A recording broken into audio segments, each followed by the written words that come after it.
ready to amplify your presence and connect with more than just your closest friends on Snapchat. Let's dive into creating your public profile.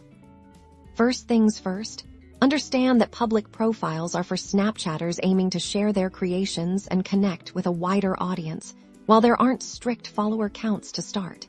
You'll need to be a consistent user and have a certain level of activity to be eligible. Think of it as building your presence organically before going public. To begin, open your Snapchat app, tap the profile icon in the top left corner, then find and tap the Create Public Profile button if you don't see it immediately. Ensure your app is updated to the latest version. Snapchat rolls out features, so sometimes an update is key. Now for the fun part, customization. You'll need to upload a clear, engaging profile picture. This is your visual first impression. Next, craft a compelling bio. This is your chance to tell people who you are and what sort of content they can expect from you. Keep it concise and impactful. Your bio is crucial for attracting the right audience. Are you a photographer showcasing your latest shots?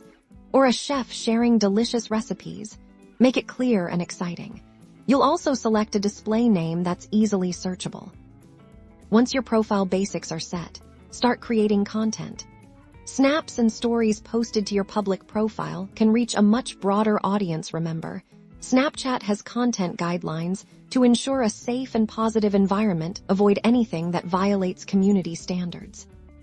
Think about what makes your content unique: behind-the-scenes glimpses, tutorials, Q&As, and exclusive peeks are all fantastic for engagement. The more consistently you share valuable and interesting content, the more your public profile will grow.